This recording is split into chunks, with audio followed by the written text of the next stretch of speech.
একটি রৌদ্রোজ্জ্বল দুপুরে সবাইকে ওয়েলকাম করছি একটি নতুন ব্লগ ভিডিও দেখার জন্য। আসসালামু আলাইকুম everyone, welcome back to my another new blog video. আপনারা সবাই কেমন আছেন? আশা করছি অনেক বেশি ভালো আছেন। আলহামদুলিল্লাহ আমরাও অনেক ভালো আছি। আজকে দুপুরের রান্নার আয়োজন চলছে। এই তো কলা গাছ রান্না করব। আসলে মজা করছি, এটা কলা গাছ না, কলা গাছের মাঝের যে অংশটা থাকে এটাকে থোর বলা হয় কুষ্টিয়ার এলাকাতে, অন্যান্য অঞ্চলেও অন্য নামে আপনারা চিনতে পারেন। আর কচুরমুখী পুঁইয়ের শাক দিয়ে তেলাপিয়া মাছ রান্না করব, আর ছোট মাছ হাতে মাখিয়ে রান্না করব। এখন আমি মাছগুলো ভেজে নিব। আমি ফ্রাই প্যান বসিয়ে দিয়েছি, তেল দিয়ে দিয়েছি পরিমাণ মতো, আর মাছের সাথে হলুদ আর লবণ মাখিয়ে নিয়েছি। এই তো ভেজে নিচ্ছি। আর অন্যদিকে পেঁয়াজের বেরেস্তা ডিপ করে ফ্রাই করে নিচ্ছি, তুলে রাখবো। এই তো আমার মাছ ভেজে নেওয়া শেষ, পেঁয়াজের বেরেস্তাও তুলে নেওয়া শেষ। ওই একই তেলের মধ্যে আমি মশলাগুলো একে একে দিয়ে দিব। বাটা মশলা, গুঁড়া মশলা সব কিছু দিয়ে সুন্দর করে কষিয়ে নিব পানি ছেড়ে আসা পর্যন্ত। এই তো আমি বাটা মশলা, গুঁড়া মশলাগুলো দিয়ে দিলাম। এখন সুন্দর করে কষিয়ে নিতে হবে। আর অন্যদিকে আমি ছোট মাছগুলো মাখিয়ে নিই।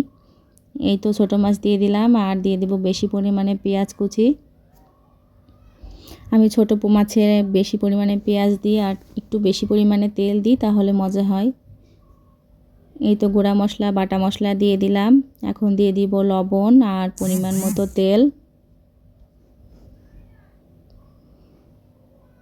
আর হাতে মাখিয়ে আমি সামান্য পরিমাণে পানি দিব, বেশি পানি দিব না, যেহেতু একেবারেই গুঁড়া মাছ, রান্না হতে একেবারেই সময় লাগবে না। আর দিয়ে দিচ্ছি বেশি পরিমাণে কাঁচামরিচ।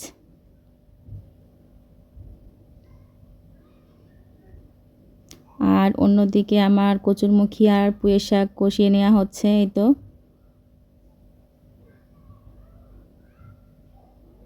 আমি ভালো করে কষিয়ে নিয়ে ঝোলের পানি দিয়ে দিয়েছি, মাছগুলো দিয়ে দিয়েছি।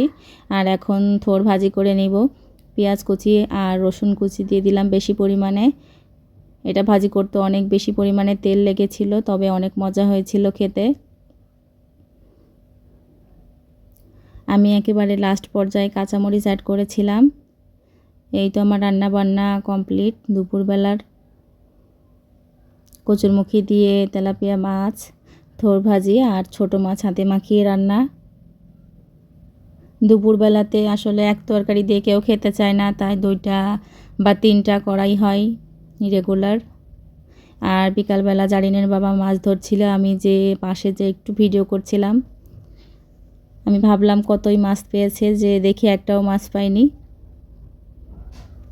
আমাদের রাস্তার পাশেই একেবারে পুকুরটা। আমি খুব মনোযোগ সহকারে ভিডিও করছিলাম, যে ভিডিওতে হয়তো বা একটা মাছ ধরানো আপনাদেরকে দেখাতে পারবো, তবে ব্যাড লাক, আমি যাওয়ার পরে একটা মাছও ওঠেনি। অনেকক্ষণ দাঁড়িয়েছিলাম।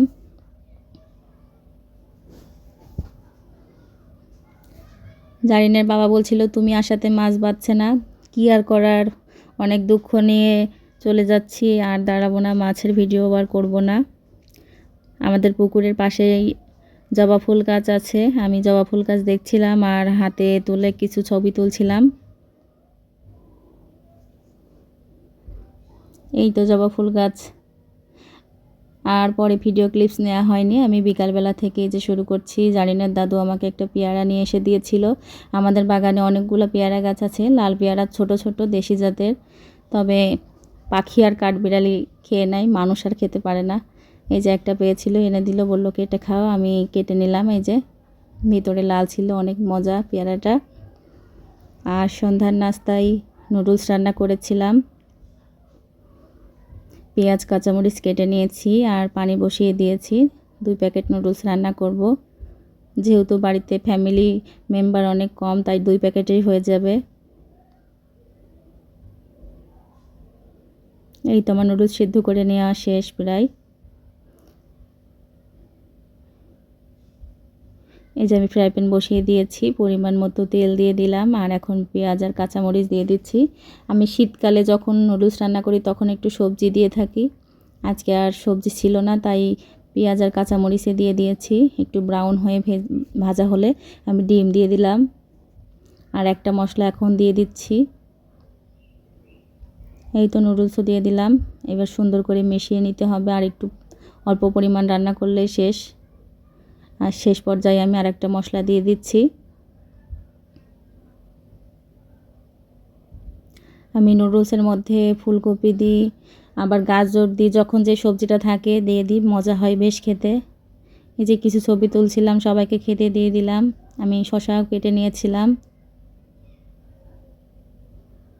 এই তো সবাই খেয়ে নিচ্ছিল। আমার আজকের ভিডিওটা আপনাদের কেমন লেগেছে জানাবেন। যদি ভালো লেগে থাকে তাহলে আমার চ্যানেলটা সাবস্ক্রাইব করতে ভুলবেন না, যারা এখনও সাবস্ক্রাইব করেননি। এই তো আজকের মতো বিদায় নিচ্ছি। সবাই সুস্থ থাকবেন, ভালো থাকবেন। আল্লাহ হাফিজ সবাইকে।